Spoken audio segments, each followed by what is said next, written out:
closer to this screen. Secondly, I want to thank our interpreter here and the interpretation team. I believe we also have Spanish language translation. If there's anyone here who needs that, please speak to someone at the registration desk. And we have folks in the back. If you hold your hands up or stand up, they're here to help us with Spanish language translation. I want to thank them for being here as well. We're just going to move right into our program. One other thing I'll tell you is that if you are wanting to look at these slides that are going to be presented today, there will be a resource sheet given out and available online, and the slides will also be online. So this will be something that you can study at your leisure and go into in more depth. Restrooms are outside, out that way, and we're not going to have a pause. We're going to go straight through. Last thing I want you to know is that we have comment cards and an evaluation form. If you haven't picked them up, raise your hand and we'll bring them to you, because we especially want your comment cards to be brought forwards. We're going to have a very short, maybe 5 or 10 minutes, 2 questions at the most, Q&A at the end, the very end. And we are going to use comment cards that we're going to pre-select some questions. I don't think there's anything else I need to tell you, so I'm just going to ask someone who's well known to all of us, John Falcicchio, to come up. He's going to bring a welcome from the Executive Office of the Mayor. Thank you.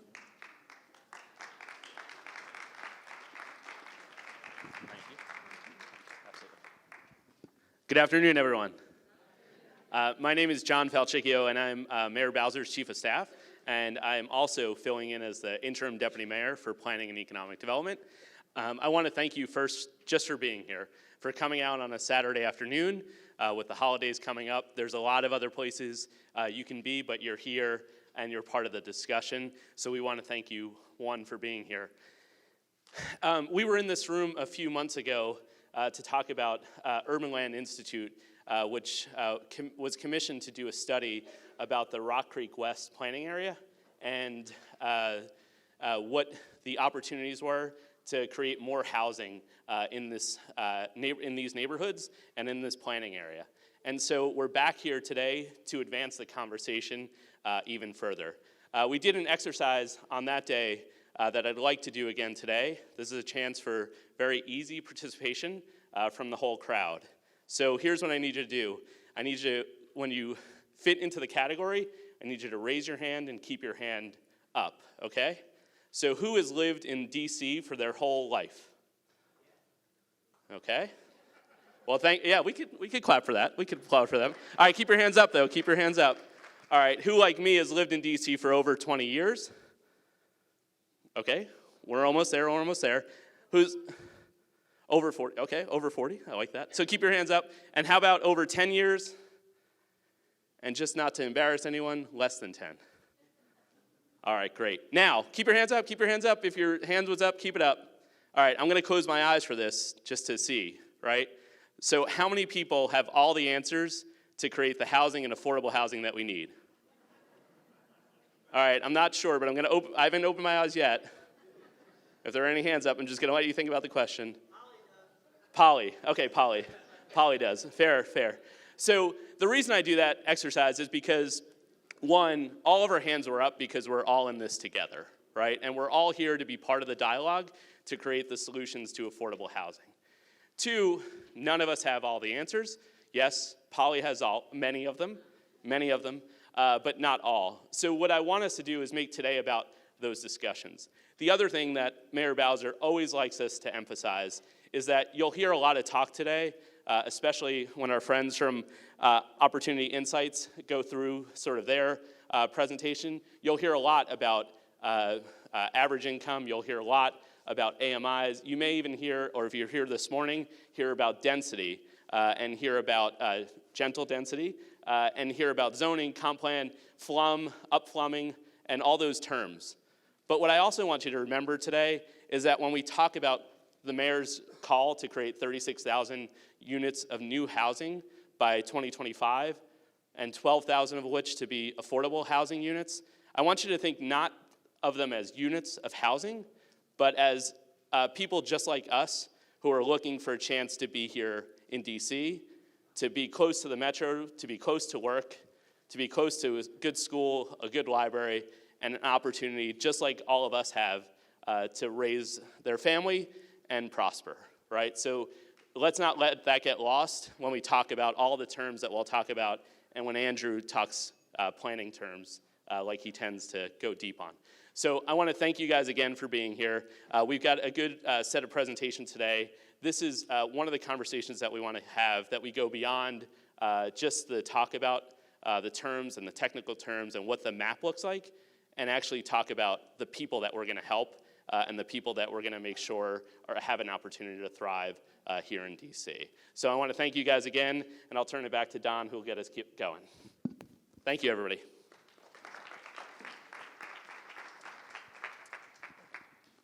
Thank you, John. Okay, just a couple of things. We don't have a program, so I'm just going to tell you what's going to happen so you can set your expectations. We're going to have a 18-minute video that will start as soon as I stop. That's going to be followed by our first fireside chat. That's going to feature Dr. Willow Long-Amam and Neil Flanagan. Neil and Willow are going to talk about some of the history that underlies the problems that we've been dealing with in the district and other cities as well. That is going to be followed by a presentation by David Williams from Opportunities Insights. That is then going to lead to another fireside chat that David and Polly Donaldson from the Department of Housing and Community Development will be doing. After that, Andrew will come back up and talk about some next steps. That's the flow. So it's going to happen pretty much just like that, because we said we'd get you out of here in about 90 minutes. So we will test you a little bit to see what your appetite is for some Q&A at the end. I also want to acknowledge, however, and I think this is appropriate, I know that Councilmember Bonds is here. Why don't you stand up and let everybody see you? Glad to have you here. And I think it's always helpful to know how many ANC commissioners are here. Where are the ANC commissioners? All right, that's great. Glad to have you here as well. All right, we're going to go ahead and get started. And thank you. I think you're going to enjoy this table setting video.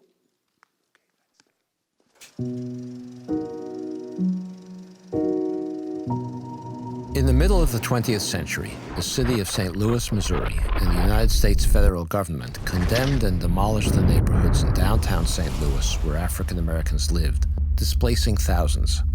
They built the Gateway Arch.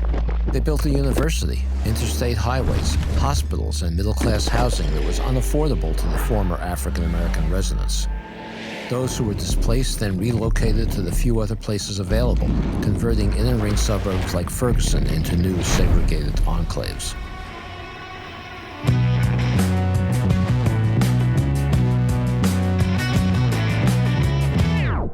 We have been led to believe that racial segregation in housing was de facto segregation, by accident or the result of private prejudices.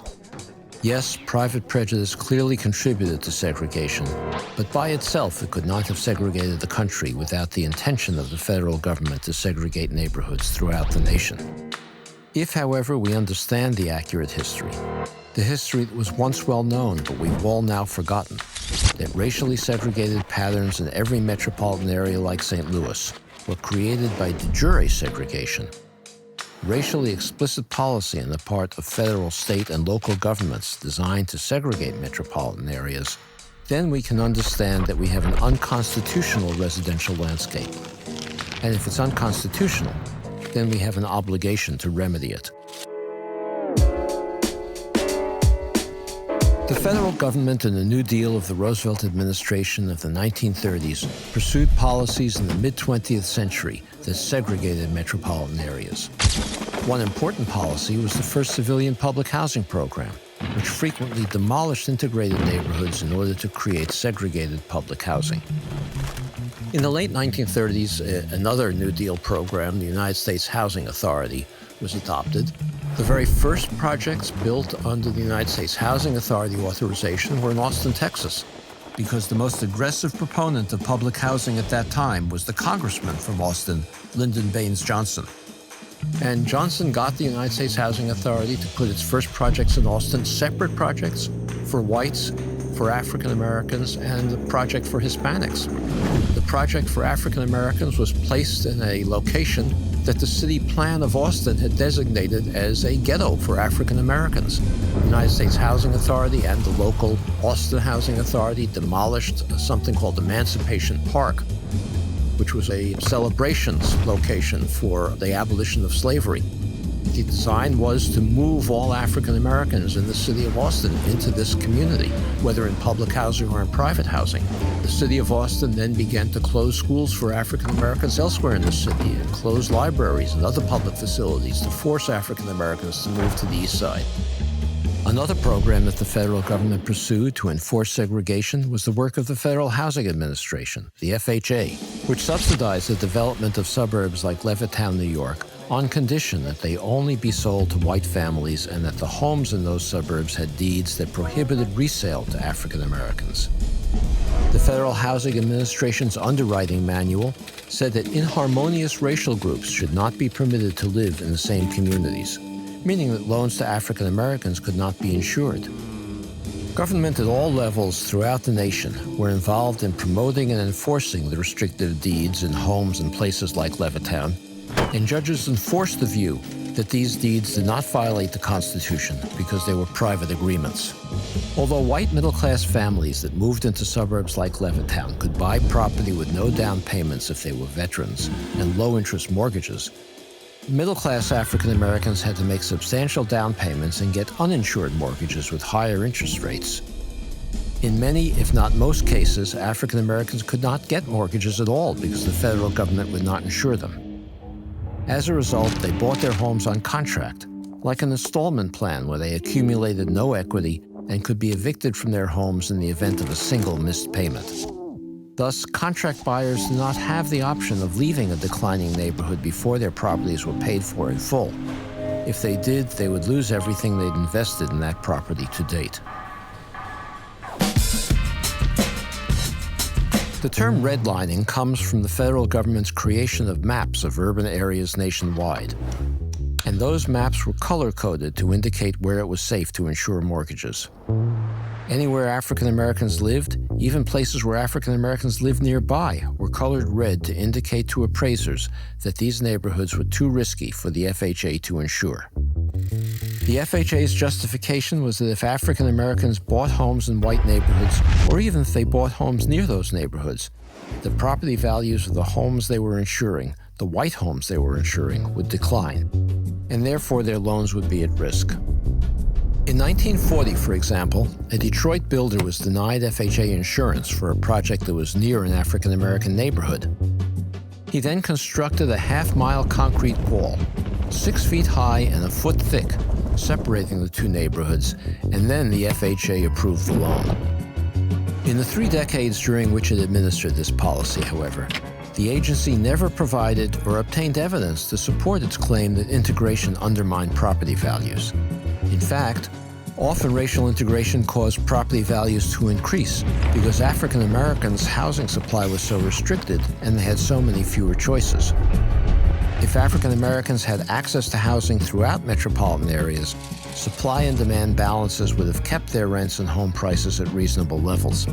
Without access, landlords and sellers were free to take advantage of the greater demand relative to supply for African American housing. A 1946 National Magazine article described a Chicago building where the landlord had divided a 540 square foot storefront into 6 cubicles, each housing a family. He had similarly subdivided the second story. Total monthly rent was as great as that generated by a luxury apartment on Chicago's Gold Coast along Lake Michigan. Such exploitation was possible only because public policy denied African Americans opportunities to participate in the city's white housing market. As the federal government concentrated low-income African Americans in single neighborhoods, The homes became overcrowded. Families had to subdivide their homes to make their mortgage payments or their property tax payments. Cities frequently withdrew public services from African American neighborhoods.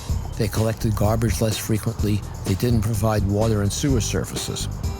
Polluting industry and toxic waste plants were placed in African American communities in order to protect white neighborhoods from deterioration. The result was that African American neighborhoods frequently turned into slums. White homeowners looked at these places and assumed that slum conditions were characteristics of African Americans, not of government policy that forced this kind of overcrowding. White homeowners then became resistant to African Americans moving into their neighborhoods because they thought they would bring slum conditions with them. Of course, the slums were not created by the people. They were created by the forced concentration, the overcrowding in these neighborhoods. Blockbusting was a scheme in which speculators bought properties in borderline black-white areas, rented or sold them to African American families at above-market prices, persuaded white families residing in these areas that their neighborhoods were turning into African American slums and that values would soon fall precipitously, and then purchased the panicked white homes for less than their worth. Blockbusters' tactics included hiring African American women to push carriages with their babies through white neighborhoods, hiring African American men to drive cars with radios blasting through white neighborhoods, or making random telephone calls to residents of white neighborhoods and asking to speak to someone with a stereotypically African American name, like Johnny May. State licensing agencies that regulated real estate agents could have easily stopped this practice. All they had to do was to lift the license of one or two real estate agents who engaged in these practices, and the practices would have ended. While many de jure segregation policies aimed to keep African Americans far from white residential areas, public officials also shifted African American populations away from downtown business districts so that white commuters, shoppers, and business elites would not be exposed to black people. This was accomplished with slum clearance. One slum clearance tool was the construction of the federal interstate highway system. In many cases, state and local governments, with federal acquiescence, designed interstate highway routes to destroy urban African American communities. In the 1950s, there was a white middle-class neighborhood in Los Angeles that wealthy African Americans began to move into. It was called Sugar Hill. The first thing that happened was that the neighborhood association got together and tried to buy out the African American families who were moving in, offering them more money than the African Americans had paid in order to get them out of the neighborhood. When that didn't work, white homeowners tried to enforce a legal agreement prohibiting them from living in the neighborhood. And when that didn't work, the city council then decided it would be an African American neighborhood. It rezoned it for multiple family housing. It eventually became a slum. And then the Santa Monica Freeway was built to clear that slum to destroy the neighborhood. So these policies all worked together in an unconstitutional fashion to segregate Los Angeles. In 1957, Bill and Daisy Myers were able to purchase a home in Levittown, Pennsylvania, the Levitt Company's second large development. When the mail carrier discovered that he was delivering mail to an African American family, he let everyone in the neighborhood know, and as many as 600 white demonstrators soon showed up in front of the Myers' house, pelting the family and their home with rocks. Law enforcement stood by as this happened. For 2 months, rocks were thrown, crosses were burned, the Ku Klux Klan symbol was painted on the wall next door. Some policemen stood with the mob, joking and encouraging its participants. One sergeant was actually demoted to patrolman because he objected to orders he had been given not to interfere with the rioters. In 1951, World War II veteran Harvey Clark, his wife Janetta, and 2 small children rented an apartment in all-white Cicero, a suburb of Chicago. When the Clarks refused to leave, a mob of 4,000 rioted, raiding the apartment, destroying the fixtures, and throwing the family's belongings out the window onto the lawn where they were set ablaze. Time magazine reported that the police officers present, quote, acted like ushers politely handling the overflow at a football stadium, unquote. The only people that the grand jury indicted were Harvey Clark, his real estate agent, his NAACP attorney, and the white landlady who rented the apartment to him, as well as her attorney, on charges of inciting a riot and conspiring to lower property values. Stories like this were commonplace, and state-sponsored violence was a means, along with many others, by which all levels of government maintained segregation. Today, African American incomes are about 60% of white incomes. But African American wealth is about 10% of white wealth. Most middle-class families in this country gain their wealth from the equity they have in their homes. So this enormous difference between a 60% income ratio and a 10% wealth ratio is almost entirely attributable to federal housing policy implemented through the 20th century. African American families that were prohibited from buying homes in the suburbs in the 1940s and 50s, and even into the 60s by the Federal Housing Administration, gained none of the equity appreciation that whites gained. Across the country in new developments, these homes in the late 1940s and 1950s sold for about twice national median income. They were affordable to working-class families with an FHA or VA mortgage. African Americans were equally able to afford those homes as whites, but were prohibited from buying them. Today, those homes sell for $300,000 to $400,000 at the minimum, 6 to 8 times national median income. The white families sent their children to college with the wealth they gained from appreciating home equity. They were able to take care of their parents in old age and not depend on their children. They were able to bequeath wealth to their children. None of those advantages accrued to African Americans who, for the most part, were prohibited from buying homes in those suburbs. So in 1968, we passed the Fair Housing Act that said, in effect, okay, African Americans, you're now free to buy homes in the suburbs that had been forbidden. But it's an empty promise, because those homes are no longer affordable to the families whose parents or grandparents could have afforded them when whites were buying into those suburbs and gaining the equity and wealth that followed from their purchases. Consider children who come from families where they're economically stressed, or in poor health because they have no access to good health care, or because they live in polluted environments. When they do come to school, for example, they may suffer from asthma because of that pollution and are drowsy from being awake at night, wheezing. They cannot then typically achieve at levels of children who come to school well rested. When you concentrate children like that in single classrooms, it's impossible for teachers to develop the kind of outcomes that they can in middle-class children who come to school healthy, unstressed, and able to pay attention to schooling. What economists know is that African American children from low-income families who grow up in segregated neighborhoods are less likely as adults to move into the middle class than are African American children whose families have the same low incomes but who live in integrated neighborhoods. So segregation itself impedes intergenerational mobility and perpetuates, rigidifies the inequality that we experience. Another thing that social psychologists have discovered is that decision-making is hampered when you don't have diverse decision-making groups. These psychologists have done experiments where they put people together to solve problems in both diverse groups and in segregated groups. And the diverse groups are much better able to solve problems because they challenge assumptions much more than the segregated groups do. So segregation impedes our political and economic success. We have 3 provisions in the federal Constitution that prohibit the kinds of actions that federal, state, and local governments pursued to create residential segregation. One is the 5th Amendment, which requires the federal government to treat all citizens fairly. Another is the 14th Amendment that requires state and local governments not only to treat citizens fairly, but to treat them equally.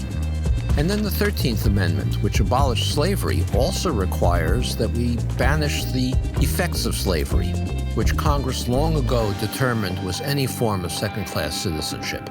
So in fact, the prohibition on African Americans to purchase homes in federally subsidized white communities or the segregation of public housing created a form of second-class citizenship which was a violation of the 13th Amendment. We cannot reverse de jure segregation mainly with lawsuits. We must also build a national political consensus leading to legislation, a challenging but not impossible task. Our focus now should be to develop policies that promote an integrated society, understanding it will be impossible to fully untangle the web of unconstitutional inequality that we've woven. To begin, we should first contemplate what we have collectively done and, on behalf of our government, accept responsibility to fix it.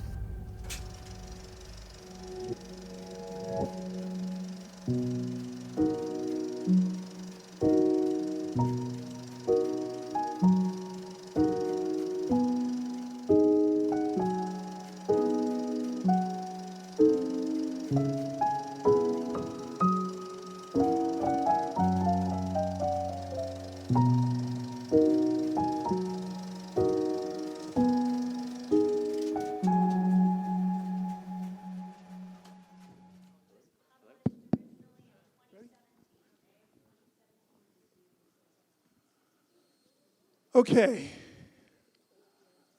I don't know the answer to the question, but it sounds like someone provided it. So I want to, first of all, acknowledge our guests for this first fireside chat. Willow Lungamam and Neil Flanagan are both folks who have worked on the issue of looking at the historical impact of federal housing policy as well as its impact in the District of Columbia. And we're going to start with Willow. Willow, I could only ask you, having seen this, and I know you've seen it more than once, you know, what do you have to say about these housing policies within the context of what we're living with today? Sure. Well, first of all, I'd like to acknowledge that that's a lot, right? That's a lot of information in a very short period of time. Richard Rothstein is a law professor. Can you hear me? Richard Rothstein is a law professor, and he wrote a book called The Color of Law, which is a book about this thick that details a lot of the policies that he's talking about in this very short film. But there's a lot of other scholars, myself included, who have been studying housing policies and segregation. Yeah, this is not working very well. Thank you. Who have been studying housing policies and segregation across American metropolitan areas for a very long time. So while this film may be recent, the scholarship and the housing policies that he's talking about are not. They're long, they're systematic. They have been implemented in metropolitan areas throughout the United States, and they are powerful, and they have created an environment that we live in today. And that is systematically unequal. And the point of Richard Rothstein, because he's a law professor, is to underscore the ways in which, these are really bad microphones. Can we do without? No?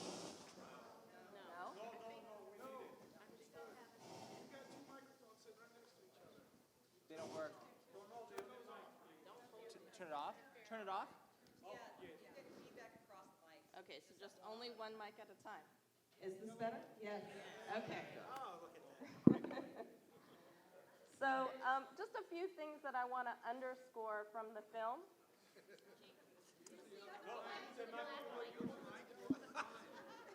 We'll just pass one mic. How's that?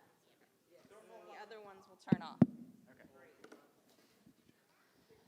So just a few things that I'd like to underscore from the film itself. First is that what he's talking about are policies that filtered from the federal government all the way down to the local government, right? So the kind of landscape that he describes, which is a landscape of vast racial and economic segregation in American metropolitan areas, including Washington, D.C.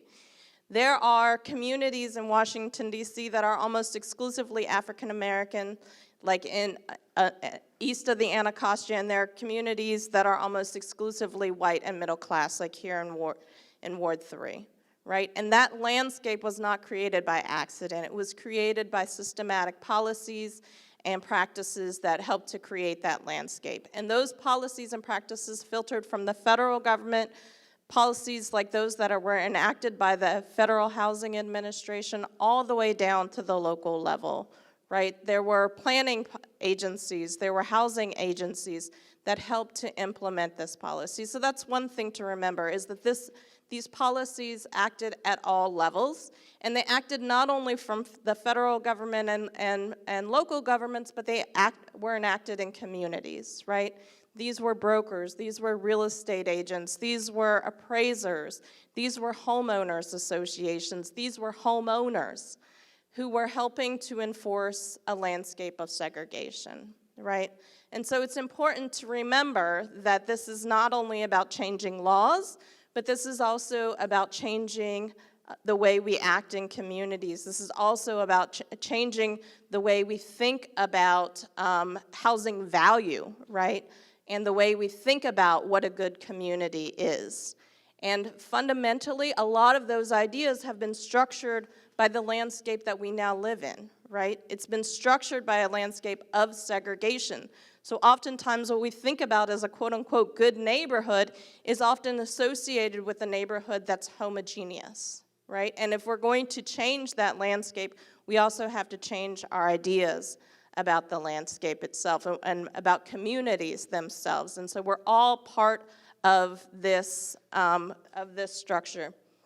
The other thing that I would like to underscore is that this has been systematic, right? It is not something that the landscape that we live in is not something that came about in 5 years. It's not something that came about in 10 years. It's something that has been reinforced through the policies and the practices over time in our landscape that continue to reinforce themselves today, right? So while it may have roots in racial zoning that was adopted and legally enforced in communities like Baltimore, and in federal housing administration policies, these policies and practices had an uptake in lending and appraisals, in homeowners association covenants, codes, and restrictions about how we think about how we design homes, how we design communities,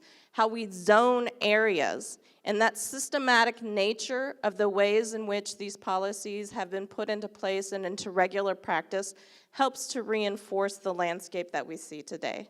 So dismantling this landscape of segregation also has to work at all those different levels, and it has to work across institutions and across communities. Sure. Of course. So one of the things that, Willow, you're making me think about is how does this begin to reflect itself in the world we live in today? And I know that this is something, Neil, that you have done some work on in your research about Fort Reno and other neighborhoods. Right, so just to make sure everyone knows, the Fort Reno Park across the street was an African-American community that existed prior to the suburban development of Ward 3. At its peak, it was probably about 300 to 400 families. The area was not just a rural remnant. It's very important to understand that it was actually a growing neighborhood in the early teens. And there was a deliberate campaign, first in private developers, and then very enthusiastically joined by neighbors and then the district government to clear it. But just to give you a picture about, we're talking about the racial wealth gap that Richard Rothstein talks about. We have, say we know how much they bought every single piece of land in Fort Reno Park for to turn into a park. And it was about 25 cents a square foot at the time, and if you calculate that into 50 cents a square foot at the time. If you calculate that with interest on inflation, that's about $25 a square foot for just the land. If you look at some tax assessments around the area right now, what we're seeing is on the assessed value is at least $100 a square foot for the houses that are there now. And so in addition to losing their homes and their communities, they're not benefiting from the decades of price appreciation, not benefiting. The people who live there were when they were removed, were taken out of the opportunities that the neighborhood had, in addition to the immediate loss of the immediate loss of their homes, the 300% price appreciation on them, and other social benefits.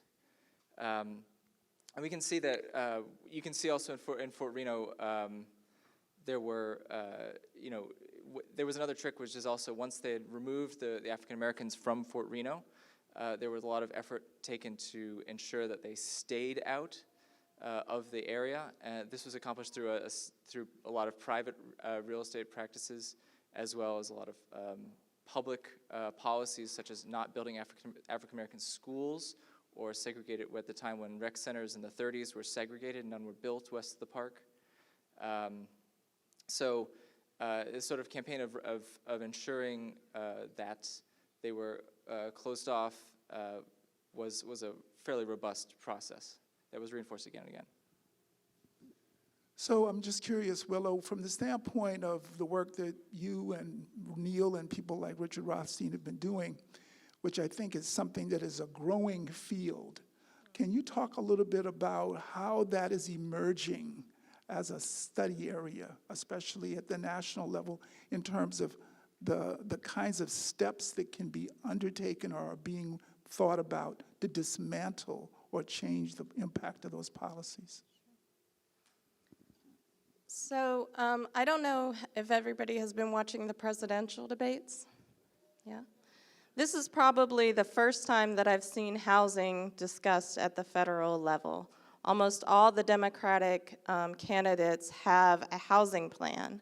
And some of those housing plans actually reference the redlining maps that you guys were introduced to today. So what a lot of those housing plans recognize is that, first of all, we're in an affordable housing crisis, right? Not only in Washington, D.C., but in cities around the United States. So D.C. is not unique in trying to figure out how to accommodate growth by building more housing, and they're not unique in terms of trying to figure out how to accommodate a spectrum of different income groups in the city by building more affordable housing, right? And so cities and metropolitan areas across the United States are dealing with a vast undersupply of housing right now, and they're trying to figure out how to do that. And so there's a lot of different things that we can do to ensure that we have different groups of people living in the city in terms of housing policies. And one of the, just to underscore why we want different groups living in this, different income groups living in the city, different racial and ethnic groups living in the city, is because it makes a better city, right? We want teachers to be able to live in the communities in which they work. We want firefighters to be able to live in the communities they work. We want a racially and ethnically diverse city because it makes us a more interesting, vibrant, and sustainable place, right? And so that includes policies that are about inclusionary zoning, which DC adopted recently. This is allowing making sure that each new development that is built here in the city includes some level of affordable protections for affordable housing. This can include rent control, which DC has already adopted, but also fixing any loopholes in rent control to make sure that that it is still a sustainable and a policy that works. It includes policies like making room for accessory dwelling units, which DC has also done. It includes some more innovative things that are happening across the United States, like actually banning single-family zoning. Single-family zoning is something that has been commonplace in zoning since it was enacted in the 1920s. But it is something that increasingly states and municipalities are looking at as a practice that is actually, by its very nature, exclusionary, right? And is not helping communities to achieve the goals that of integration and of a thriving city. And so states like Oregon, communities in Minneapolis and others are thinking about other policies that may sound a little bit more radical, but in fact, I would say are not, but are about really making a more equitable landscape. Neil, I'm very interested, and I think we'd all be interested. You're a writer and an urban designer. You work in an architectural firm. What made you start looking at Fort Reno and similar types of problems, or the evolution that you've just started to describe historically? It's very simple. You know, I grew up in DC. I grew up a couple blocks away. And the question I always had was, you know, why does DC look like it does? And I knew that there was some bad history with Fort Reno. It had, you know, come up somewhere in conversations. And so I started looking into the history and saw how it was part of a much more aggressive campaign of segregation within DC that took place on multiple levels during the suburbanization of the district during the 1920s and 30s. So that was it, and I can even remember, one of my first memories in Tenleytown was when some people, the old heads here will remember, they attempted to put a homeless shelter, I believe on Albemarle Street across from Janney, and I remember just the vitriol about that being so dramatic, and it's something that sort of stuck in my head as there's something odd going on here. And also, why when start to get older and start to drive around, why do certain Willow was talking about single-family zoning. Why are there vacant lots downtown? This is like 2000. Why are there so many vacant lots downtown? Why are all these nice single-family homes here? And then you go east of the river, and everything's a garden apartment, for the most part. And we can actually look at the way that single-family zoning was executed in the D.C. in terms of through this. So understanding Fort Reno has required me to understand how the planning apparatus was working in 1920. They enacted zoning in D.C. on August 30th, 1920. You guys ready for the anniversary? When they did it, very quickly they developed a category called A restricted. So there were categories there's first it was 4 categories. It was very fluid early on, but they very quickly came up with the idea of the restricted area, which was originally basically applied only in Rock Creek west of the park. And it was applied to reinforce what Willow was talking about, the covenants and restrictions of real estate, of single-family developments built by these segregationist developers. And that very quickly occurred. And then if you look at maps, you can go on zoning, Office of Zoning, they have the maps from that period. You can go on and look at them, and you'll see that there's no A-restricted east of the river. There is lots of the core African-American neighborhoods, because at the time, east of the river until the 60s was actually largely white. They would actually oftentimes place industrial or commercial zoning in African-American neighborhoods like Mount Vernon Square. Why were there so many vacant lots? All that was assigned, that was African-American neighborhood that was assigned basically to be converted into commercial. And same with Buzzard Point. We look at Buzzard Point was largely African-American community, and they actively invested in industrial infrastructure to convert it into an industrial area. So but the important thing about the early versions of the zoning code until 1958 was that A-restricted was essentially the core, and every single step out of A-restricted, from A-restricted to B, C, D, commercial industrial, everything that could be built in A-restricted could be built in industrial. So it was like a Russian doll with different layers of less and less restriction. This is considered a purely exclusionary zoning scheme.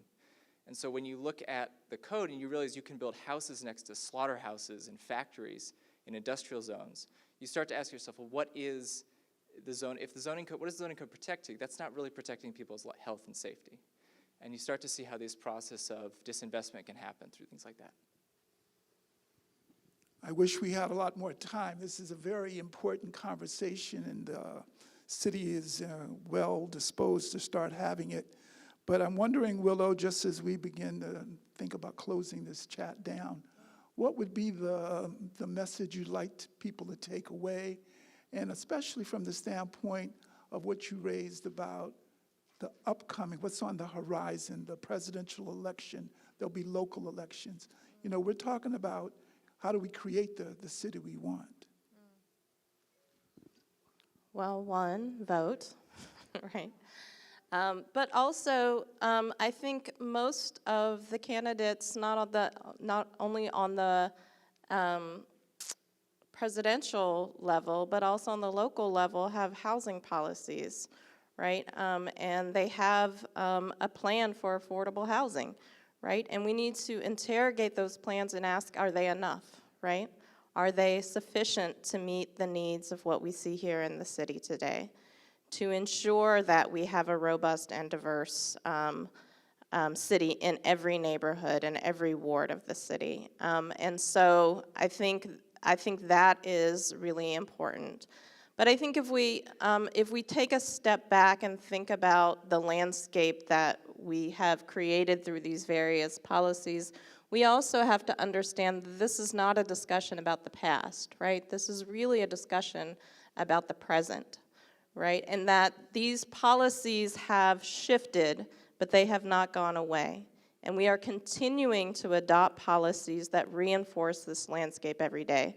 Single-family zoning is still here and active in the city, right? We still have mortgage interest deductions that disproportionately favor those who own their homes. We have a wealth gap in the city in which African Americans have 81, or whites have 81 times the wealth of African Americans, right? So this landscape and these policies continue to be reinforced, and they're reinforced every time we adopt a new zoning code, every time we adopt new housing plans and policies. So we have to be very aggressive and outspoken about the ways in which we shift this landscape, right? And oftentimes we get into these debates that happen at the margins in communities about how to shift this, but we don't have more robust conversations that are about doing the kind of radical shifts that we need.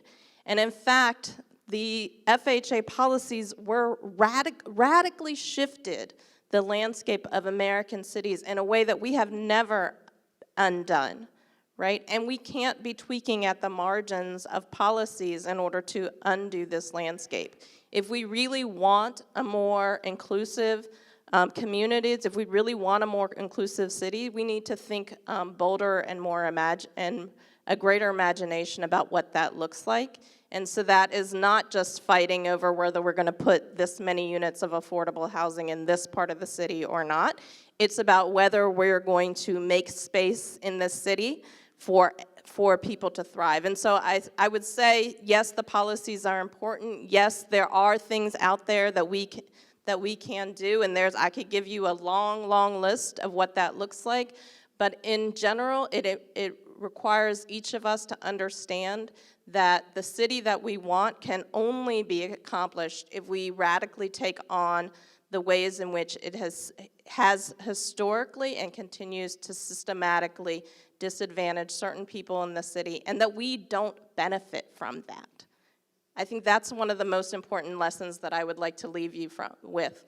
In fact, I'm sorry, I'm talking a lot, but the city of Chicago did a study to talk about just if we reduced in the city of Chicago the segregation levels to the national median, which are high, right? What would that accomplish in the city of Chicago? And what they found was that it would increase income levels in the city by about $4.4 billion a year. That it would reduce homicides in the city by about 21 homicides a year, right? That it would increase education levels, and that about 83,000 more individuals would get bachelor's degrees, right? So reducing segregation in our cities is good for everybody. This landscape does not benefit you. Even though you think that your kids may go to a better school, you may get a better job, or your housing may appreciate faster. In fact, that's actually a false ideology that has been reinforced since the beginning of these policies. All right, Neil, I'm going to give you the last word anyway. Okay. So what would you say that we can close this chat out on with? And yeah. You know, personally, when we talk about the affordability crisis, we're talking about several things. We're talking about people who are on the streets. We're talking about people who have had to move out. We're talking about people who have who are paying too much in rent. There are people who are living in living arrangements, like a video talked about, that they're not acceptable.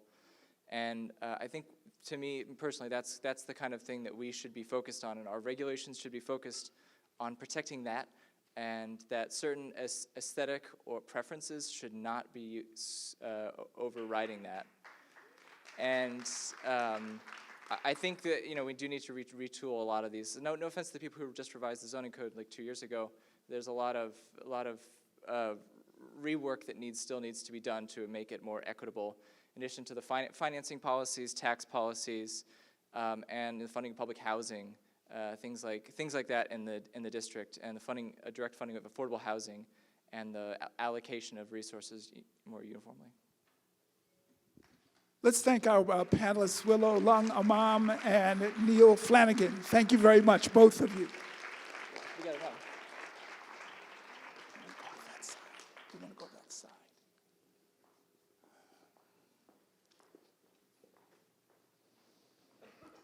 All right, that was a great start. I want to call your attention to the fact that we do have a program. If you haven't gotten one, raise your hand and they'll be handed out to you, because we want you to have the references that are listed in the program. This is where the things that you can study on your own are listed. So please raise your hand and someone will bring those programs to you. The other thing I want to mention is these question and comment cards. You're going to now hear about a 15-minute presentation from David Williams. He works as the policy director for Opportunity Insights. We're going to switch from talking about the historical perspective to the future perspective, looking at it through the opportunity lens. But we're going to have another chat with David, and he'll be joined by Polly Donaldson after his presentation. If there are questions that you have, we're not going to be able to answer all of them, but frequently asked questions, an FAQ, will be created based on what we get from you in the way of these questions and comment cards. So begin to develop them. Once David is finished, hold them up. We'll pick them up, and a couple or three or so will become food for further conversation after that chat. So without any further ado, I want to bring up David Williams, and he'll say more about who he is, but let's welcome David now.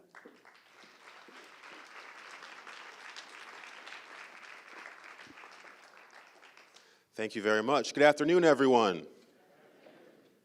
I need a little more energy, just a little more. Good afternoon, everyone. Thank you very much. Very happy to be here to get to talk about our research opportunity insights. Once again, my name is David Williams. I serve as the policy director there, and we are a research and public policy lab based at Harvard.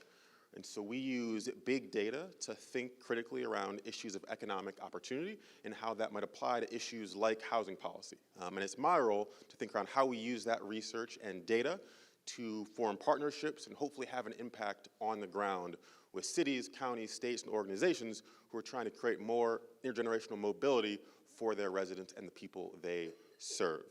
I think this is my clicker here. And so one thing you might note, so this picture is not of Washington, D.C. I'm not from here.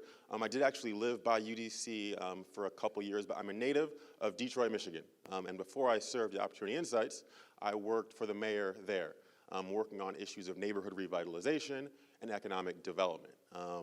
And as you might know, Detroit is a city that has struggled for the last several decades, lost over 1 million people in terms of population over the past 50 years. And even over the past 15 years, 1 in 3 homes was lost to tax foreclosure in our city. So a city that saw real physical trauma. And it was our job to think about how do we rebuild in a sustainable way.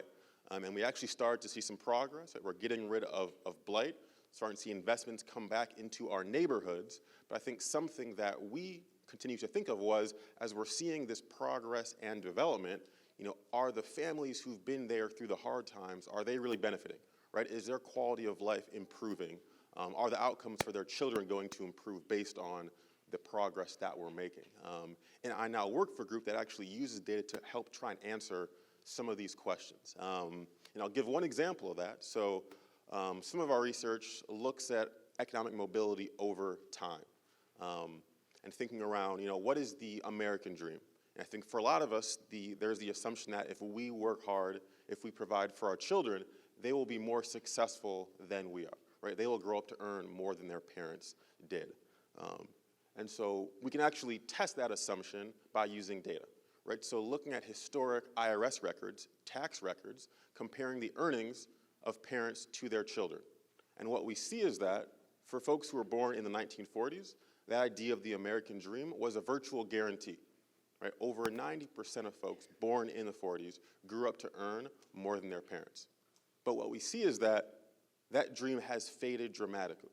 So much so that by the time you get to folks who were born in the 80s, like myself, that dream, that guarantee has become a coin flip, right? It's a 50-50 shot whether or not you will grow up to earn more than your parents.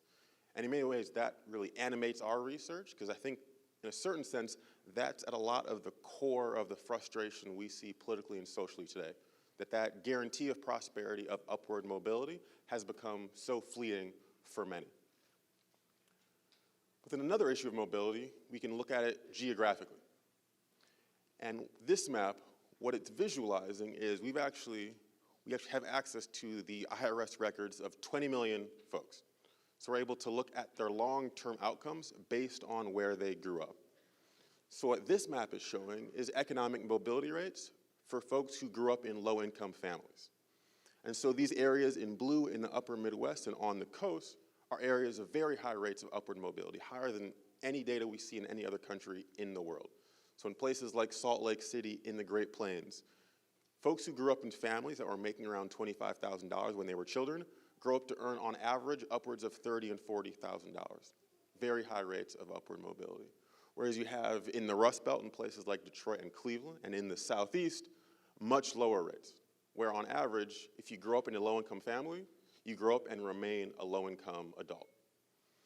And so thinking around these issues of geography, what does that mean for policy?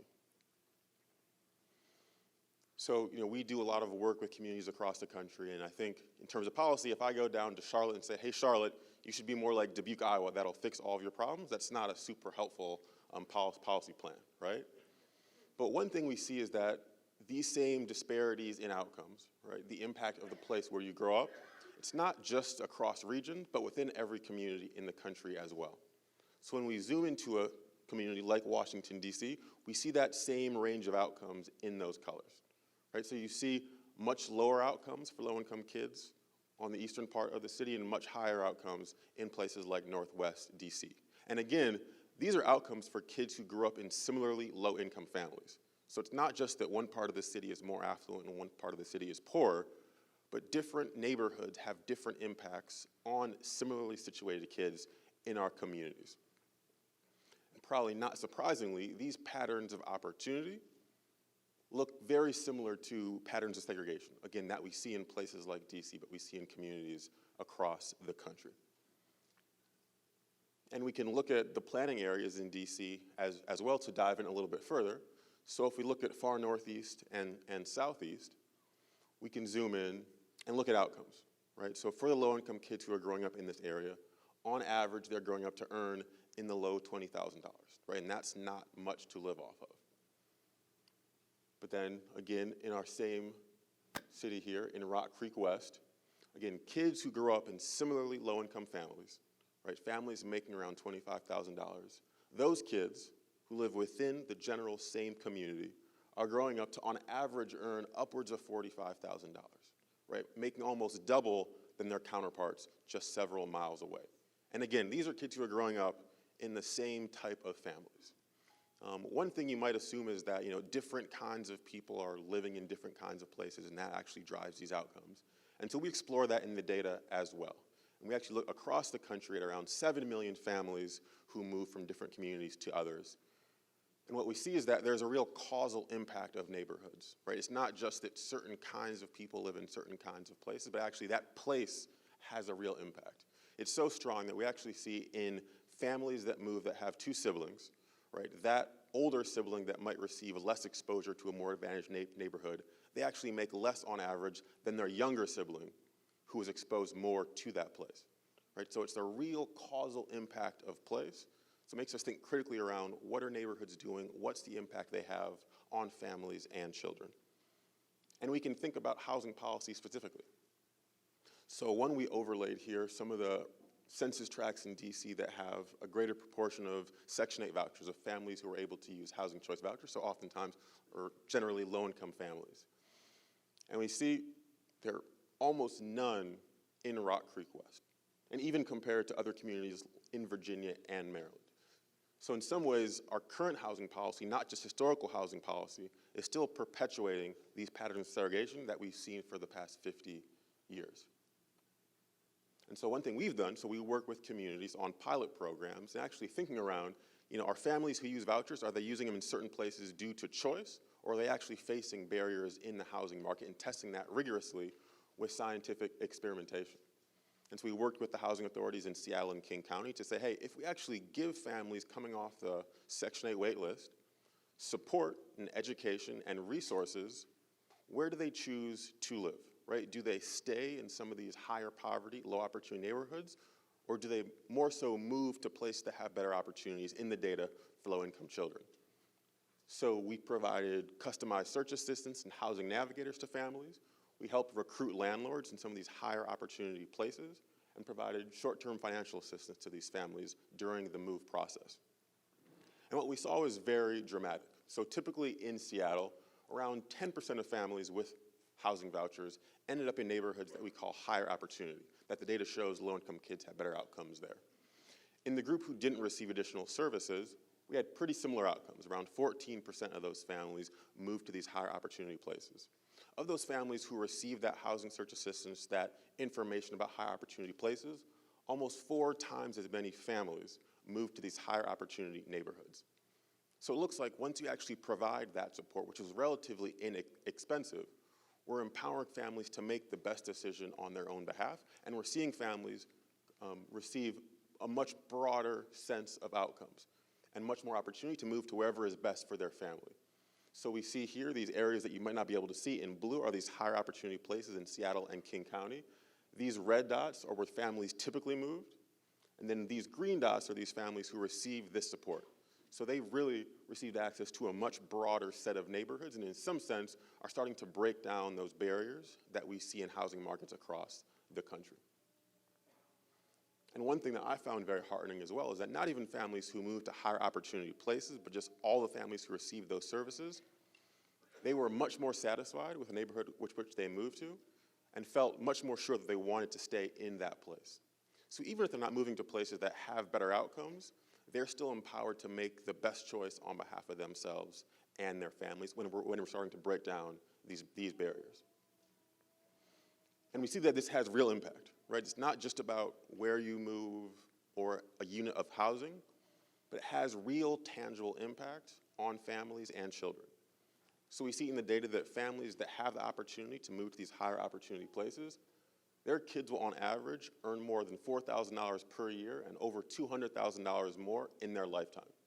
And that this, in a sense, can actually reduce the income gap between low-income and high-income children by almost 25%. So it can really start to help us make real inroads in starting to lessen those disparities between high and low-income families. And we did one other overlay as well, looking at affordable housing developments in DC and the region. And you have a very similar pattern where the vast majority of these developments are in some of those red areas, right? In many ways, like helping revitalize those communities, but again, in a certain sense, perpetuating the same pattern of segregation that we've seen in DC and across the country. And Rock Creek West is one of those planning areas that has 0 low-income housing tax credit developments, which is surprising when you even see developments like that in Virginia and in other more suburban communities in Maryland. So I think one thing that we thought about again in Detroit was not just building more units, not just addressing affordability, but how do we actually leverage housing and housing policy more effectively to really help increase upward mobility and support the most vulnerable families. And I'm very excited to be here to get to talk around how do we do that in DC, how do we use research and big data to inform that conversation. So thank you very much for having me.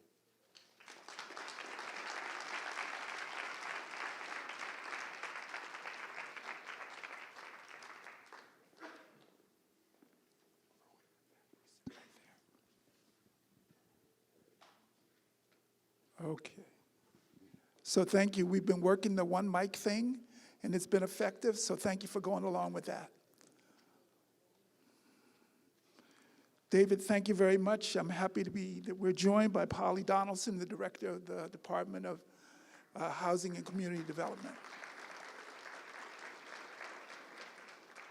So once again, another very provocative presentation, a set of slides, and they will be made available to you after this meeting so that you can study them, and they're well worth studying. I want to just ask a real straight-up question of you, David, and then Polly, I'm going to turn to you. why do integrated communities, why do integrated neighborhoods matter?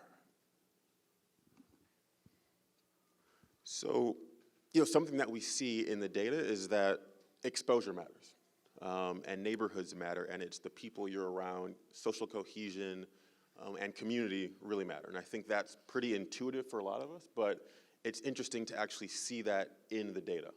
So it's funny, so coming from a mayor's office, I think the mantra was always jobs, jobs, jobs. Right? How do we create opportunity through employment? And of course, jobs are very important, but if you see on those maps, you have cities like Charlotte and Atlanta that have been growing tremendously over the past 10, 20, 30 years, but they have some of the lowest mobility rates in the country. So there's a real kind of human capital questions about how do we actually connect low-income kids especially to these opportunities. And so something we see in the data is that, and it's interesting for me in particular, is that for kind of black men in particular, for black boys who grow up, who may not have a father in their own household, but when they grow up in a neighborhood that has more black fathers specifically present, all those young men grow up to have better outcomes, right? So being able to see someone that shows a path to college and to a stable career, again, we literally see in the data, has outcomes on kids' long-term prospects. And I think being able to actually see that and it being a concrete thing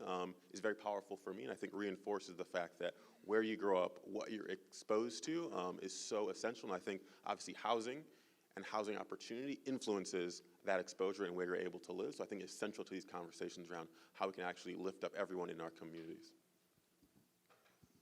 Thank you. Polly, in the work that you're doing and other agencies, the mayor has set a very ambitious goal of 36,000 additional affordable housing units. But in addition to having set that goal, what is being done locally to promote what we've been talking about? Great, thank you, Don. Great to be here this afternoon. I think many of you in the audience, I know, are active and engaged advocates and know that Washington, D.C., under the leadership of Mayor Bowser and Councilmember Bonds and the council, have invested more in housing than any other city per capita, particularly in our Housing Production Trust Fund. Since 2015, we've invested over $500 million in affordable housing, but we've also looked not just at production, but also at preservation, looking at preserving our existing affordable housing, because we don't want to lose that housing stock, but also looking at home ownership and increasing the amount that we invest in our down payment assistance program, known as HPAP, Home Purchase Assistance, that really provides for low and moderate income families and individuals the opportunity to have that mobility, to build equity, to be able to have that investment as well. But what we really know, and I think the mayor's been very clear in expressing this, is that we must do more. That this is, while a good track record and leading in many areas of, on the national level, we need to do more. And that is where I think the Housing Equity Report has really provided, and there are copies available, and I encourage you to really take a look at the report and particularly at the maps. And we'll get into this question a little bit later of where housing is, how those maps are so much resembling the other maps we just saw in the presentation in that way. But the idea of an equitable distribution of affordable housing across the district so that every planning area would have at least 15% affordable housing means that we are looking intentionally at setting a very aspirational goal, but one that we believe is achievable, and one that through dialogues such as we're having today and conversations in the community, that's one element. Resources, though, matter too. And that is where, again, we have a good track record, but I'm very sure that I think all of us know that we need to do more to leverage not only our public resources, but also our private sector resources towards building a stronger community in the way that, I must say, Mr. Williams, that's just a very impressive presentation. Thank you. And I think it really tells the story of what we need to do. I want to just draw down on a little bit more of what you have been working on, because we had a few weeks ago a presentation at a program, a community-wide program on housing affordability to focus on this. housing affordability as well as opportunity impacts people and families in many different dimensions. It's not just where they live or having a roof over their head. I think it would be helpful for folks to understand that. Sure. I mean, I think a great example of that is the correlation between health and housing. Really looking at that if you are housing cost burdened, you are then not necessarily able to perhaps afford all the food that you need to have a healthy, thriving diet, or you're not able to take advantage of other opportunities for that will contribute to mobility, upward mobility, but also economic opportunity. If you look at the maps of the major health factors, everything from life expectancy to other major health measures, you will see that the housing map and the population map and the health outcomes map are very similar in showing that the divisions are geographic in that way in the district. And I think that with our Department of Health, with the Health Equity Index that they have developed, and correlating that to the housing equity work that we are doing and have set goals for, is going to really begin to make a difference for the holistic condition of families here in the district and how they will be able to thrive and to be able to really look at how to become more mobile economically as well. David, you began to talk about Seattle. What other cities or neighborhoods, communities can you point to that might have lessons that you want to share with us in the district?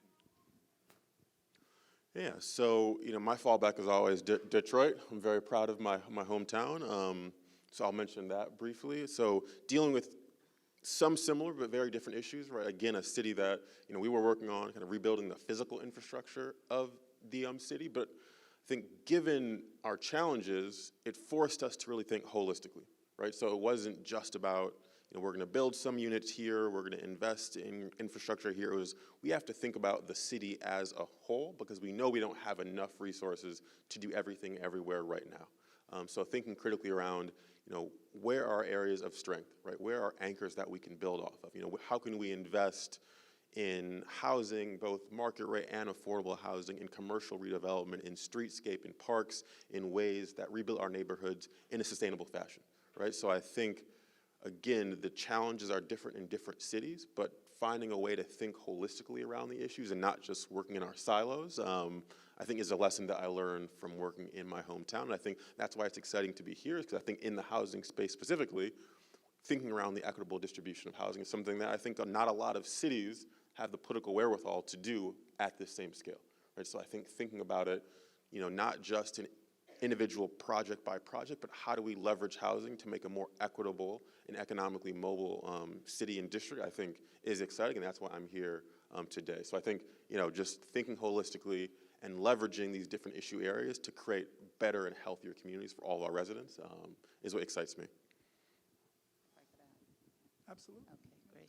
Well, and that's why I think that as we're having conversations across the district, really looking at this as a citywide set of issues and a citywide solution is needed. It's not really a matter of saying this is about one part of the city versus another part. It is really about looking at citywide solutions and having that be the priority. One of the reasons that we have such a robust set of tools is because of the advocacy towards not just about housing, but about economic opportunity, getting a fair shot, as our mayor likes to say, understanding that that is really about looking across the city and looking to create the most inclusive of environments here in the district, recognizing also that it is not about, it's about a diversity of income, so that we need housing. The 36,000 is across the income spectrum, so we need more low and moderate income housing. We need middle income housing. We need also market rate housing. The demand is there. We are trying to address the overall supply issue, but also with the equitable lens that's really going to make more, as you say, holistic change in the District of Columbia. So I just want to, we're going to bring up the cards, and I hope you have been filling out your cards, your question and comment cards. Again, please hold your hands up and they'll be collected. The staff is putting some of them together. I'm going to ask Andrew Trueblood to come up, and we're going to hear some more, and I'm going to go up to the podium and ask some questions. And then Andrew's going to talk about the next steps at the end. We've still only got one mic, so I will shout the questions. There's really, the top one is a good one. We might get some more good ones. Great, thank you.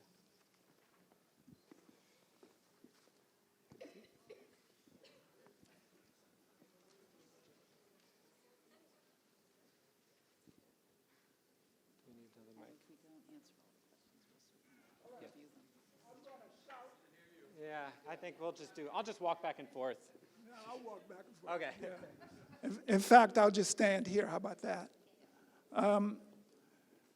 So I've got a bunch of them in my hand here, and I'm going to go with the ones that are shorter. How does your analysis in the housing equity report take into account rent control? It's not directed at anybody. Andrew? Thank you for that. And I guess we've had a really good conversation this morning.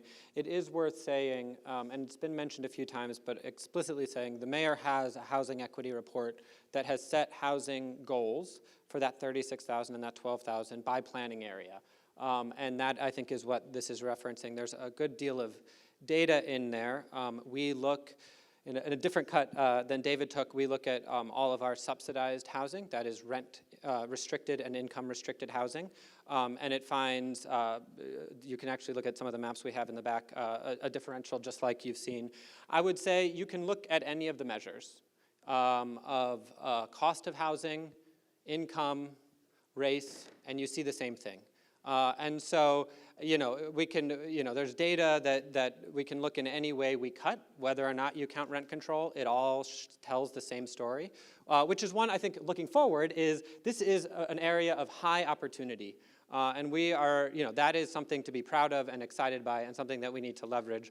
And so that is what we're thinking about looking forward with our goals, is using the tools we do have, like Housing Production Trust Fund, like low-income housing tax credit and vouchers, to really make sure that all parts of our city have diverse housing opportunities for our residents. So the answer is, any way you cut it, there are great inequities across our city-owned housing. I can get you the data, or it's all. I can tell you, it has the lowest amount of affordable housing, the lowest amount of housing at any income level.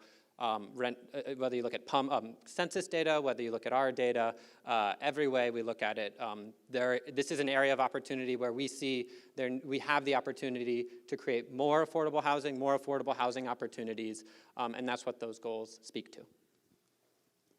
So here's a pretty direct question, and this is for everyone on the panel.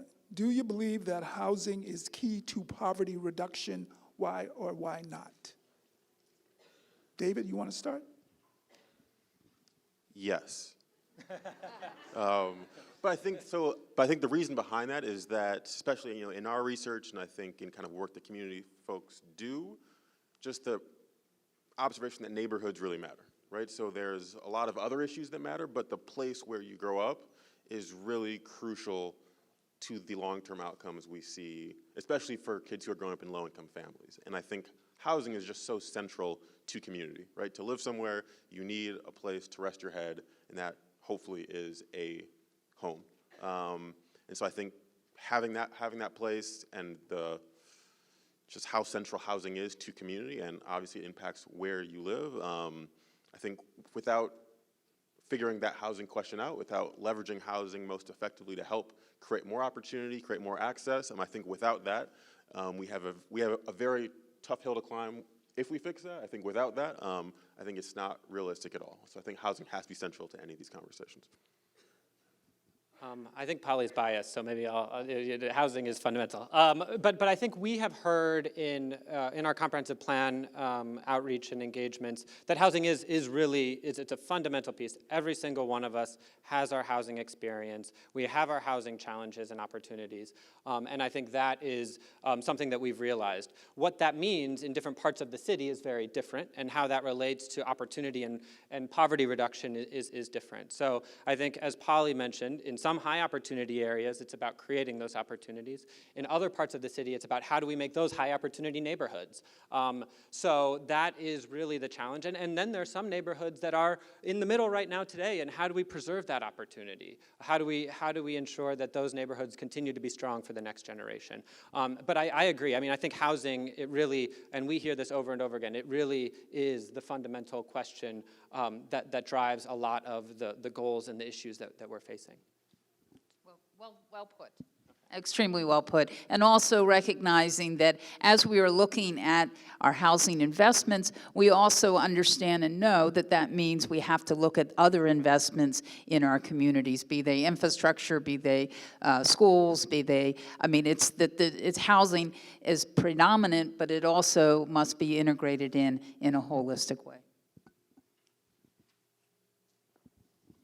Okay, I'm going to give you one last comment question. I grew up in Ward 3 and recently moved home. There were very few rental options available, and most were big single-family homes renting for $4,000 per month or more. I literally had one choice from where to live, and that's not a choice. The lack of available diverse housing types in Ward 3 is a problem. What's going to be done about that?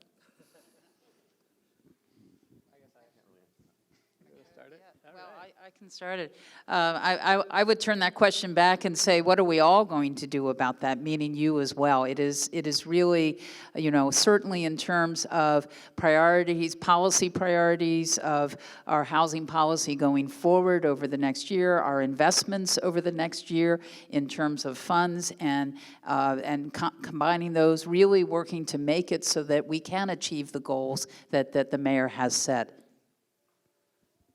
And I'm actually going to kind of transition, or this is some of the things I was about to say in the wrap-up about next steps. But there are a whole number of opportunities to have this conversation moving forward. One that is happening right now is the public review around our comp plan, which really seeks to address these issues of housing and equity head-on. There's opportunities for you to provide feedback through December 20th and through your ANC through January 31st.